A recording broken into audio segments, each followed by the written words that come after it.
because I'm so scared to be in reality. So I can't have a kid. You know, when she first dropped this information, it said, I can't have kids. I was like, wait, did she hold this back from Brandon?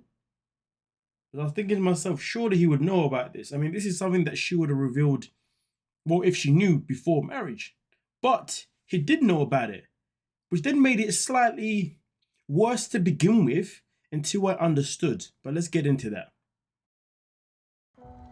2 years ago, I go to Russia because we're talking about to have a kid. And I go into doctors and I take whole facility test. And It's sad though, isn't it, you know, to find out that you can't have kids due to complications that are potentially that are going on with your body. But of course, there is always the option of the second opinion, isn't it?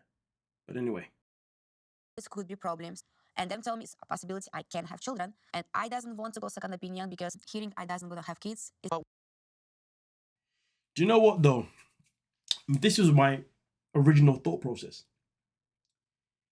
She doesn't want to risk going and getting another, you know, opinion because she doesn't want to be told no again. And my original opinion on that was that, is Brandon being inconsiderate? Like, this isn't just about him. This is also about her, and this is about her body.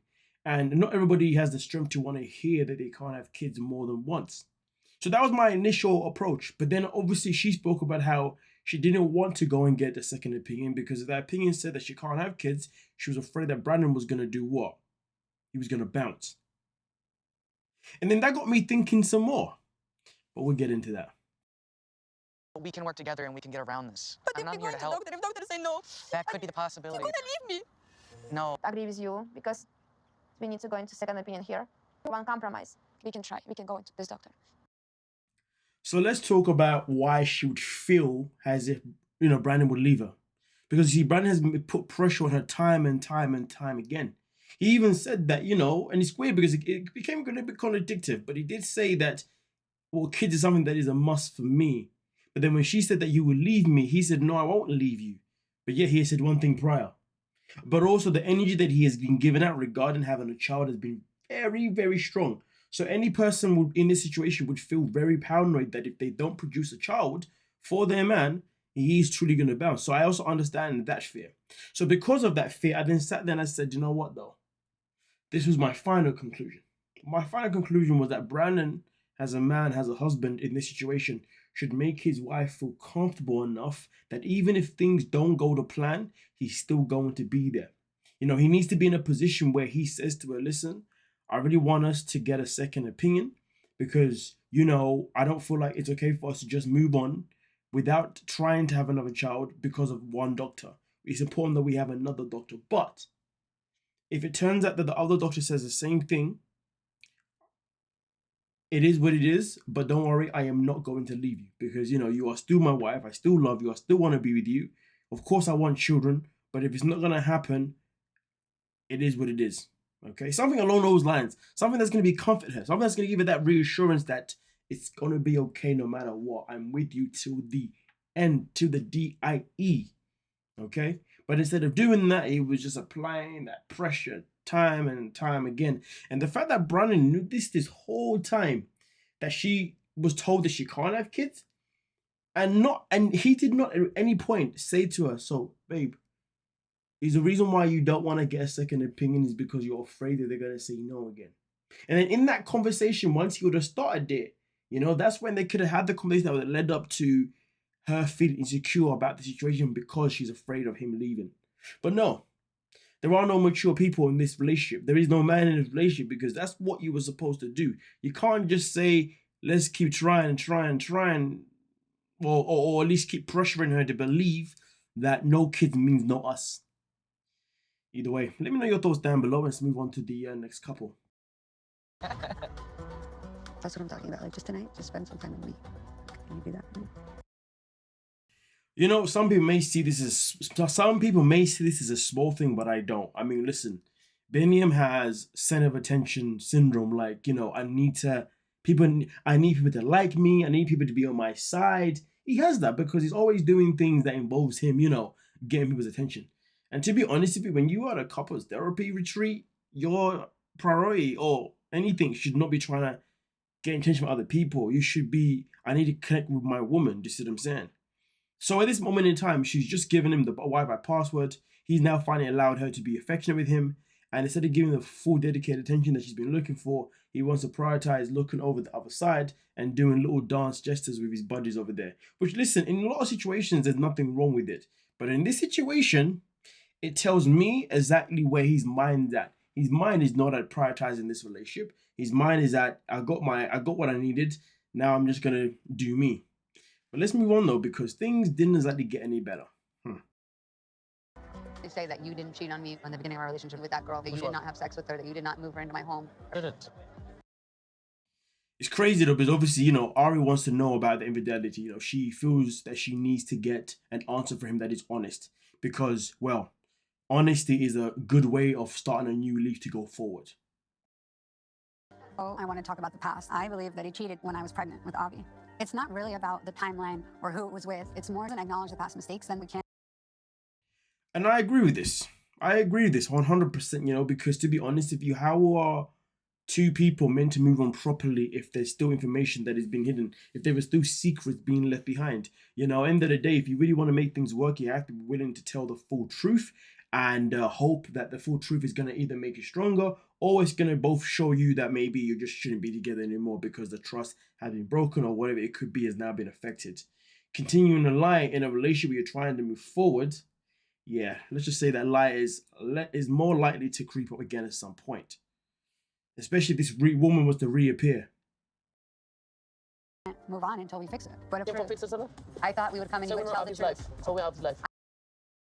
The way this man sat there and fully said, swear on Harvey's life is nuts to me.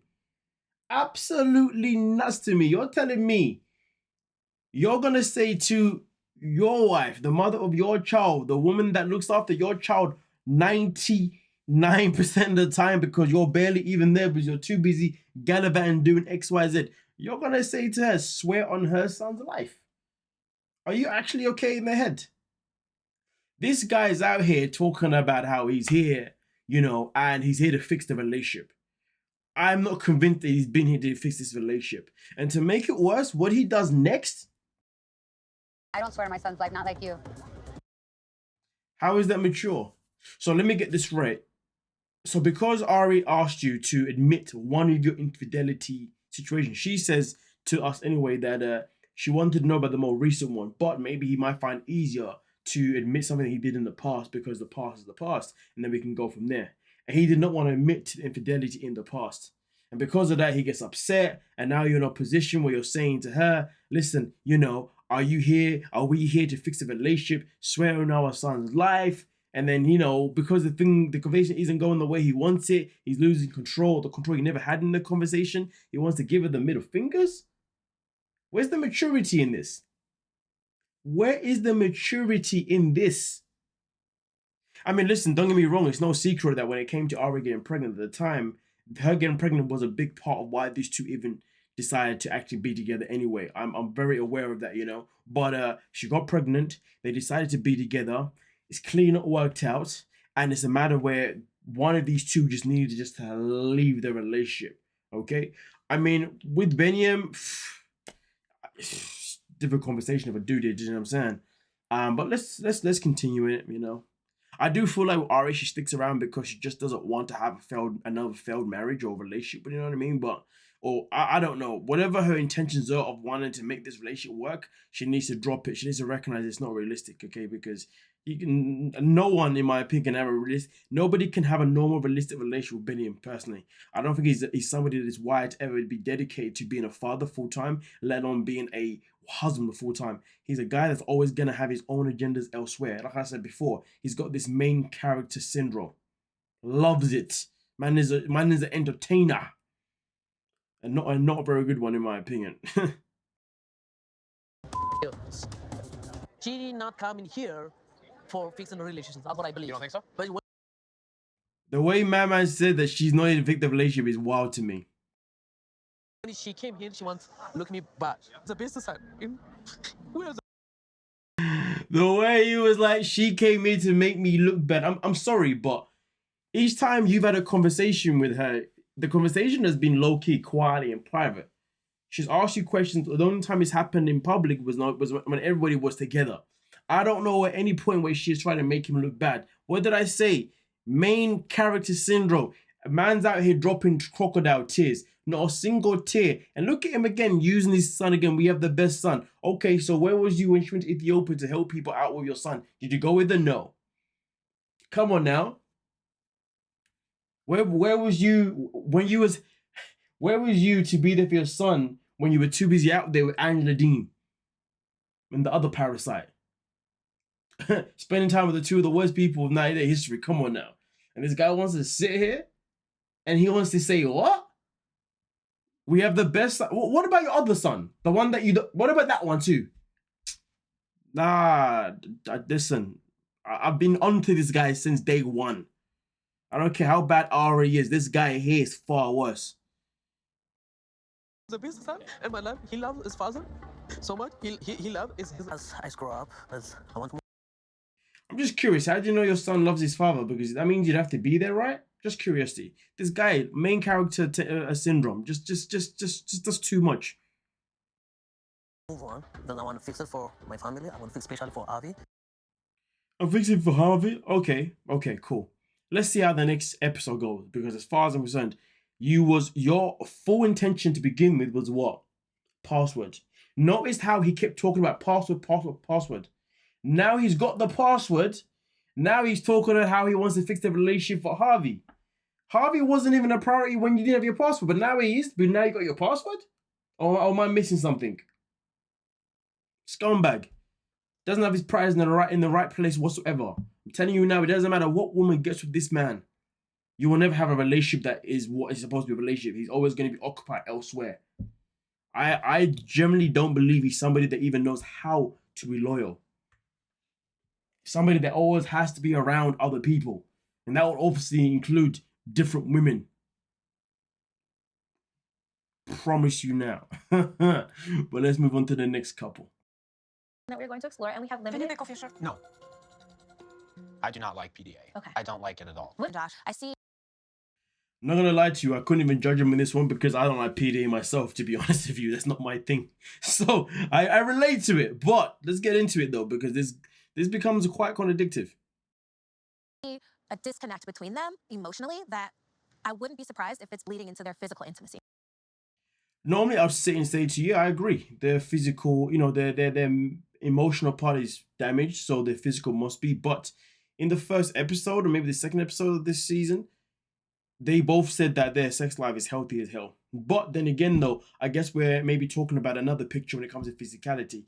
Is she saying that it's not necessarily the sex life, but maybe it's the physicality in other ways, in terms of obviously how they are when they're together? Are they cuddly? Are they this and that? Can they watch a TV show while cuddling, or do they have to be apart? Can they do anything in private that, involves them being close without the sex? If that's the point that she's making, then okay, cool, I can run with that. But if it's the intimacy part, yeah, they said it's healthy. What if I like this kind of games? Well, What if it makes me feel good? I mean, listen, yeah, obviously doing the experiment, yeah, it could make you feel good. I mean, she's got a fair point, but now let's get into this bit here where Josh is a hypocrite. So you're telling me that they had to get the therapist to leave the house just so he can be comfortable to take off his top and they can do a little bit of PDA or a little bit of affection, right? Yeah, so, but the camera's there though. So isn't that the same thing? I'm just telling you now, like, for me personally, would I want to be seen kissing on camera? Are you mad? No. PDA ain't my thing, whether it's the camera or not. Some of you may not even believe what I'm gonna say next. I don't know. Listen, like, I get all weird anyway about being on camera in general. Trust me. That's why sometimes you've been noticing I'll be looking at the camera and then I look away. So I can't keep full contact. Yeah, that's not really about me. People wonder why I started to make other videos without the camera on. Trust me.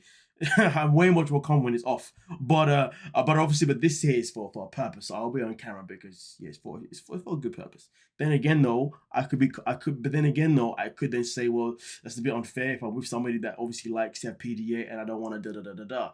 Well, we pick our fights when it is what it is. I'll be a hypocrite a little bit in a minute, but either way though, let's continue. Sidetrack there a little bit. I've never agreed to have a family with you. To start fresh, but I need to understand that I'm valuable. Breaking up with him 3 times, he would come back and he would say, "We work on our relationship." So Josh has told. Wait, so Natalie had it in her head that apparently they were gonna do what? They were gonna start a family. All right, cool. Hold on a minute. So then she goes on a rant about this man keeps coming back to it each time she's broke up with him. All right, Natalie, let's just let this sink in. You're basically Liz in this conversation. You are basically Ed and Liz. Ed and Liz broke up, what, 13 times? Something like that? Look at it this way. If you had to break up with this man 3 times, let alone 1 or 2, that means your relationship is never going to progress. Relationships that are good, relationships that have a good path, don't break up that often. They don't. They really, really don't. Okay? Relationships that are meant to have a future that's stable, yes, you can have disagreements. Yes, you can have timeouts, which are not breakups. And no, are they going on a break? A timeout is literally where you give each other space for however long it can be. Nothing longer than a freaking day. Anything, to be fair, that's a lie. Nothing longer than maybe an hour or 2, to be honest. If you're not speaking to your person to the following day, to be honest with you, I don't know why you're still together, because that's not good. But you need to be able to recover from whatever conflict you've had within a shorter period of time, because that means that you're both able to get over things quicker, because you understand that your relationship matters more than whatever the hell you argued about. But if you've got to have a break for like several hours to a point it gets to become a day, that's a madness. But then again, though, there is no exceptions. I was gonna say there's an exception. I'm not gonna say what I was gonna say now, because yeah, whatever. But no, there isn't an exception. That's just my opinion. Do you know what I mean? I mean, to be fair, I was gonna say unless you're making big choices, then maybe you may need an extra amount of time to make a decision. Which can be subjective, that maybe that's okay as an exception, but it can also be subjective to say that it's not okay as an exception, because a big decision with someone should still come easy, shouldn't it? Shouldn't be something that you have to think about, because you have to go home and do your pros and cons. You know what I mean? Like Ross on Friends, when they did the whole pros and cons of him and Rachel, that was a madness. Calamity. But either way, though, the matter of fact is, though, you cannot sit there and tell us that you was expecting this man to give you a family in the future, when clearly you have had to leave him 3 times, and each time he's come back, he has not proven himself. Otherwise, why would you break up with him 3 times? Do you see what I'm saying? If you're gonna break up with someone 3 times, that clearly means that the pattern is repeating itself. Like, come on now. Lie to me. Why you do this to me? Oh yeah, they lied to me. Why did you do this to me? To be honest with you, yes, he lied to you, but to be honest, when it comes to why did he do this to you, no. You did it to yourself, because you had a chance to walk away from him, but you didn't take it. You keep coming back, so you're doing it to yourself. The line is on him. The doing part is on you, because you can easily say no. What brings you here? Why are you here? Yeah, why are you here? I'm here to see if we can have a normal relationship. The way he's like, I'm here to see if we can have a normal relationship. I'm sorry, but can somebody please tell me something? Who can see Natalie ever having a normal relationship? I mean, listen, she had a normal guy in Mike, not to disrespect Josh, and she had a guy that was obsessed with her, dedicated to her, which basically gave her, stability. She said no, it's not enough. So really and truly, am I here to believe that Josh really believed there's a normal that there could be a normal relationship with him and Natalie? No. He's here for 2 things. 1, the paycheck from the show, and 2, to get a little bit of the sexual benefits. If it's that great. Yeah. Cannot give you. Maybe like, just you that take knife extra and time. kill me. That's it, I'm dying. Normal man. The fact that she even says, why don't you take a knife and kill me, is just so extra, but it is such a Natalie thing to do. With that being said, let's move on to the next couple. Honey. No. Not right now. Just to kiss me. No. I hurt you, that's it. Honestly, watching these two is one of the most frustrating things ever. Oh my gosh. It is frustrating from the perspective of a man. Because I'm watching a child, I'm watching a boy.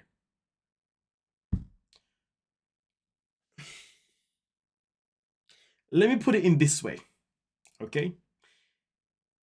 it's not even about how attractive Jasmine is. Actually, it is, but it's not all about that. Let me just say this. There are men in this world who, you know what? I need to track back and remove the part when I said it's all about being a man and not a boy, because to be fair, that's contradictory, because what I'm about to say, even boys would do it too. So to be honest with you, to explain someone like Gino is actually a whole different ballgame, because this is mad. But there are boys in this world, as well as men in this world, okay, right? That you don't even have to look like Jasmine. But if your woman is ready to give you the goods, whether it be oral, whether it be the full shebang, whether it just be a kiss, regardless of how that woman looks, they'll be happy to jump in that situation. You're gonna understand why. You're understanding now why I had to track back a little bit, because I was like, wait, I'm putting myself in this little sticky situation, which I'm definitely not gonna do. Let me give you an example. Imagine this. Imagine you're someone like a Jasmine, somebody who does look after themselves. You go to the gym, you know, you do what you can to look at the best you can, all right? Okay, and you do a decent job at it, right? And you're with a man that doesn't even want to touch you. But, you watch 600-Pound Life, and you're seeing women who are over 600 pounds with boyfriends, husbands, and kids. These women are able to get a man to come in and still give them the TLC that they need in life, that sexual benefit. Let me add this in as well, because this is what Gino likes to use as an excuse. Gino sits there and says, well, why would I want to be close or be with somebody physically who's always screaming and shouting at me? Okay, cool. Go back to 600-Pound Life. These women that we see who are over 600-Pound Life but are still able to get some D, they don't treat those men the best of ways. They make those men as submissive as possible. I mean, don't get me wrong, some of them do end up actually being with men that are generally feeders, but some of them also be with men that aren't necessarily feeders, but they have been able to boss them around and say, no, I want this, this, and that. And those men become afraid that if they don't do what they want, then she's going to have a hissy fit, blah, blah, blah, blah, blah, blah, blah. All right, cool. And then they become enablers, blah, blah, blah, blah. Point being is that, this is my point. If a woman that is completely out of shape, all right, and you can even argue and say maybe even harder to get to. You can argue that depends, right? Depends on her position, clearly, right? But if she can get a man, treat him with garbage and say to him, you must give me what I want, otherwise it's going to be an uproar, right? And still get that D. Then we've got this guy here who's got a woman who doesn't have any of the challenges that those women have. And you're telling me this man cannot give her the D. I hope I painted the picture the way I'm trying to paint it here. You see what I'm saying? If you don't get it, then I don't know. But this is the frustration when you're watching someone like Gino, because you see, here's the thing. There are plenty of boys out here, as well as men as well, to be fair, okay, who would happily entertain Jasmine whenever she wanted to get it down.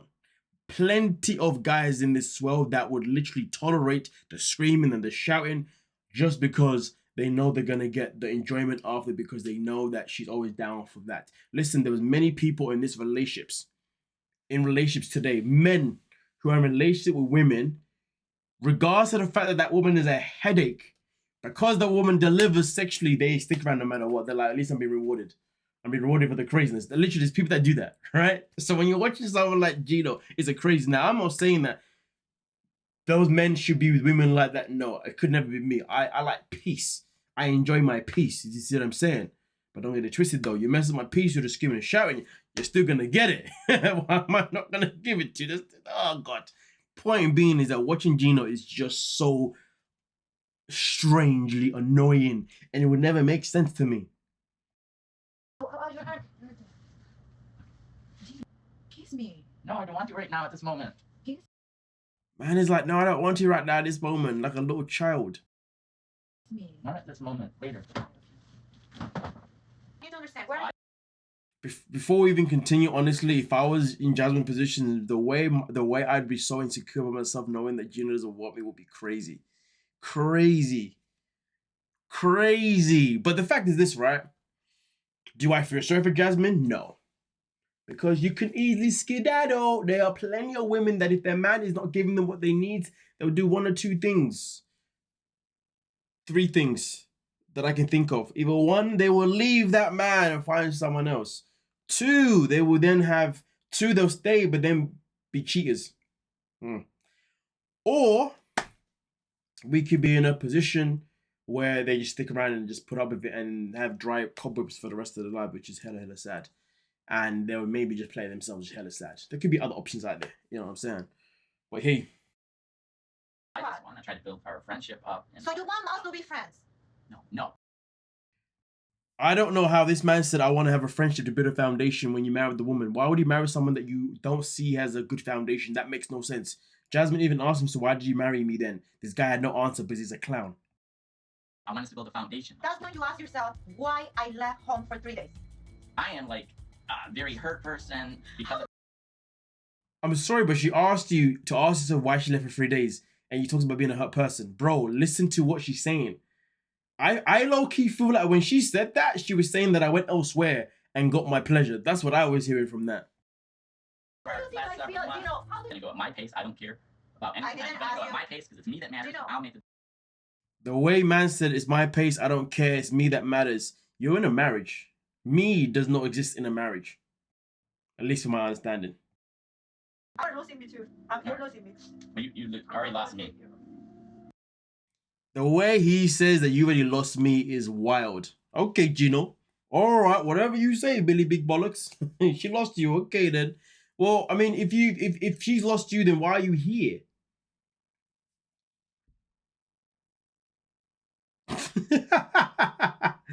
I'm gonna leave it there. Don't forget to like, subscribe, and of course, peace.